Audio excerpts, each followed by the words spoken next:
Qatar पर Israel के हमले का दूसरा राउंड का अलर्ट आ गया है। दोहा सितंबर जैसे फिर दहलने वाला है। कतर के अमीर ने फिर से बारूदी तबाही को दावत दे दी है, क्योंकि एक बार फिर दोहा में इजराइल के दुश्मनों का जमावड़ा लगा है। एक बार फिर से इजराइल को धमकियां दी गई है। एक बार फिर से नेतन्याहू का दिमाग गर्म कर दिया गया है। कतर के अमीर ने इजराइल दहलाने की धमकी दी। दोहा फोरम में इजराइल पर भड़के अहमद अल शरा। ईरान ने इजराइल जलाने वाली मिसाइलें लॉन्च की। खाड़ी से ट्रंप को मिलने लगी 10 युद्ध की टेंशन। इजराइल पर दुश्मन एक साथ टूट पड़े हैं। नेतन्याहू को कई फ्रंट से टेंशन मिलने लगी है। ईरान, तुर्की, सऊदी अरब के बाद अब कतर के अमीर ने भी नेतन्याहू पर गाजा में धोखा देने के आरोप लगा दिए हैं। कतर के प्रधानमंत्री मोहम्मद अब्दुर्रहमान अल थानी ने यह दावा किया है कि गाजा में किसी तरह का सीज फायर लागू नहीं है। 10 अक्टूबर को हुआ युद्ध समझौता सिर्फ छलावा है।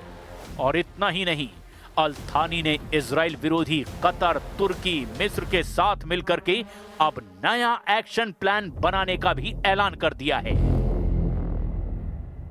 Now we are at a critical moment. It's not yet there. So it's what we have just done is a pause. We cannot consider it yet a ceasefire. A ceasefire cannot be completed unless there is a full withdrawal of the Israeli forces. There is stability back in Gaza. People can go in and out, which is not the case today. जहां Syria के अहमद अल शरा थे, जहां मुस्लिम मुल्कों के तमाम नुमाइंदे थे, वहां फिलिस्तीन देश बनाने का ऐलान हुआ है। वहां कतर ने हमास की लीडरशिप को दोबारा पनाह देने की बात भी मानी है। इसका मतलब यह है कि कतर ने पीएम नेतन्याहू की धमकियों को पूरी तरह से नजरअंदाज कर दिया है। नेतन्याहू ने ऐलान कर रखा है कि वो फिलिस्तीन देश नहीं बनने देंगे। इजराइल उन्हें भी सबक सिखाएगा जो हमास का साथ दे रहे हैं। जिन्होंने हमास कमांडरों को हथियार और फंडिंग की, वो भी इजराइल के टारगेट पर हैं। हालांकि गाजा में इजराइल को बड़ा झटका लगा है, जहां हमास का कट्टर दुश्मन कहा जाने वाला कमांडर यासिर अबू शबाब मारा गया है। कमांडर यासिर गाजा पट्टी में इजराइल समर्थित मिलिशिया पॉपुलर फोर्सेस का सुप्रीम कमांडर था। गाजा पट्टी में यासिर अबू शबाब इजराइल के समर्थन में हमास लड़ाकों का सफाया कर रहा था। लेकिन दक्षिणी गाजा के रफा शहर में लड़ाका ग्रुप की आपसी भिड़ंत में अबू शबाब को मारा गया। इजराइल को गाजा से भी बड़ा झटका ईरान से मिला है, जहां युद्ध जैसा माहौल बना हुआ है। ईरान ने मिसाइलों का ये खौफनाक दृश्य दिखाकर नए युद्ध की आग भड़का दी है। ईरान ने मिसाइलों के सीरियल धमाके किए हैं। ईरान ने जमीन से समंदर तक बारूदी तहलका काट रखा है। ईरान की रॉकेट फोर्स युद्ध के लिए अब फड़फड़ाती नजर आ रही है। ये धमाके युद्ध का ट्रेलर हैं। मिसाइलों की ये मार इजराइल के लिए चैलेंज है। सुप्रीम लीडर अली खामनेई ने फिर से सुपर पावर को चुनौती दे डाली है। ईरान पहली बार हाहाकार के मूड में है। फारस की खाड़ी में बारूदी बवंडर लाकर ईरान ने दुश्मनों की धुकधुकी बढ़ा दी है। ईरान ने ऐलान किया है कि उसने पहली बार ऐसी मिसाइल का धमाका किया है जिसकी रेंज में फारस की खाड़ी का चप्पा चप्पा आता है। ईरान में बना स्टेल्थ डिस्ट्रॉयर सहंद पहली बार दिसंबर 2018 में लॉन्च किया गया था, जिसमें एक helicopter deck, torpedo launcher, anti aircraft और एंटी शिप गन, सतह से सतह और सतह से हवा में मार करने वाली मिसाइलें और इलेक्ट्रॉनिक वॉरफेयर सिस्टम लगे हैं। पिछले साल जंगी युद्धपोत कुछ समय के लिए खाड़ी के उथले पानी में डूब गया था। जिसे मरम्मत करके दोबारा नौसेना के बेड़े में तैनात कर दिया गया है। ईरान युद्ध के लिए रेडी है। तुर्की, सीरिया और सऊदी अरब ने इजराइल को घेरने का प्लान बना रखा है। तो क्या इजराइल बैकफुट पर है? बिल्कुल नहीं। दुश्मनों से 10 कदम आगे चलने वाले इजराइल ने रक्षा बजट में बम्पर इजाफा किया है। प्रधानमंत्री नेतन्याहू ने जानकारी दी है कि डिफेंस के लिए 112 बिलियन शेकेल इजरायली करेंसी का बजट रखा गया है। इजरायली वित्त मंत्री बेजल स्मोट्रिच की ओर से कहा गया कि 2026 के लिए रक्षा बजट 2023 की तुलना में 47 अरब शेकेल ज्यादा है। इजराइल ने 2 साल से चल रहे युद्ध पर अब तक 31 अरब डॉलर से ज्यादा का खर्च किया है। डिफेंस बजट में बम्पर बढ़ोतरी के बाद पीएम नेतन्याहू ने ऐलान कर दिया कि इजराइल किसी भी दुश्मन को कुचलने के लिए अब पूरी तरह से तैयार है। השרים והשרות, אנחנו פותחים כעת את ישיבת הממשלה לאישור תקציב המדינה לשנת 2026. אנחנו מביאים תקציב אחראי, מאוזן, ובעיקר תקציב שעונה על כל צורכי הביטחון של מדינת ישראל. במלחמת התקומה אנחנו צברנו הישגים כבירים. הניצחונות שלנו בשבע חזיתות מבהירות דבר פשוט.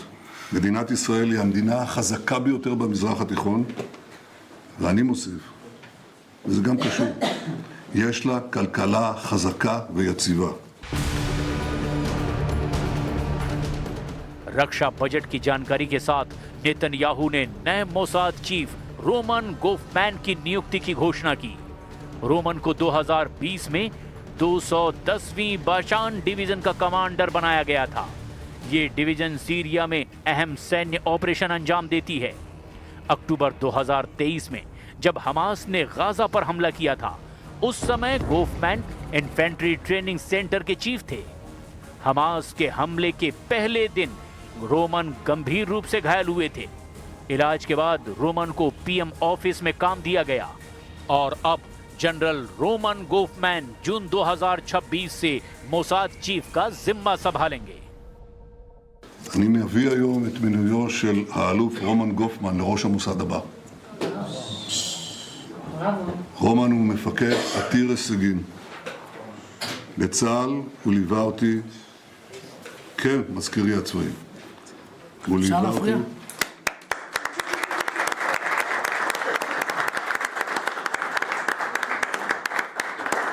רומן ליווה אותי בשנה האחרונה במלחמת התקומה, במבצע עם כלבי. הוא פעל מול צה"ל וכל גורמי הביטחון, כולל ובהדגש עם המוסד.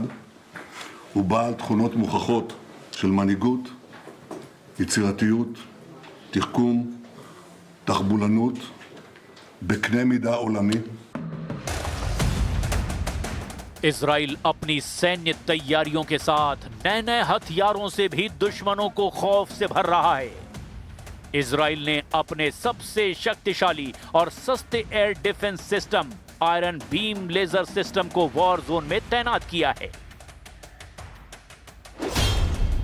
इजराइल का iron beam paradigm shattering laser defence 30 दिसंबर से एक्टिव हो जाएगा। आयरन बीम में लाइट बीम के मुकाबले ज्यादा पावर है, इसकी रेंज ज्यादा है और इसे कई तरह के खतरों से बचाने के लिए इस्तेमाल किया जा सकता है। आयरन बीम खास तौर पर न सिर्फ ड्रोन बल्कि मिसाइल, रॉकेट और मोर्टार को भी मार गिरा सकता है, जिससे ये ड्रोन को मार गिराने की तुलना में कहीं ज्यादा खतरनाक हो जाता है। Iron beam mobile 50 kilowatt system की रेंज 5 से 7 किलोमीटर है। इस सिस्टम को कम दूरी का हाई पावर लेजर बनाया गया है, जो कि आयरन डोम जैसे दूसरे डिफेंस सिस्टम को बाईपास करने वाले प्रोजेक्टाइल को भी रोक देती है। आयरन बीम में 2 टेलीस्कोप हैं। इसमें एक से शक्तिशाली लेजर निकलेगी और दूसरे से इसकी परफॉर्मेंस पर नजर रखी जाएगी। ये सिस्टम आयरन डोम के साथ इंटीग्रेटेड होकर इजराइल की 360 डिग्री सुरक्षा करेगा। इजरायली लेजर डिफेंस सिस्टम ने अक्टूबर 2024 में हिजबुल्लाह के लगभग 40 ड्रोन को मार गिराया था। नया आयरन बीम उससे कहीं ज्यादा घातक और विस्फोटक बताया जा रहा है। इजराइल के दुश्मन जहां युद्ध की रणनीति बना रहे हैं, वहीं नेतन्याहू हथियारों को धार दे रहे हैं, क्योंकि अब की बार इजराइल का सामना दुश्मन देशों की सेना से है। ईरान जैसे मिसाइल पावर, तुर्की जैसा ड्रोन पावर, कतर और सऊदी अरब जैसे अमीर देशों से निपटने के लिए इजराइल को पूरी ताकत झोंकनी होगी। इसके साथ ही इजराइल को सुपर पावर का बैकअप भी चाहिए, नहीं तो युद्ध एक तरफा साबित होगा।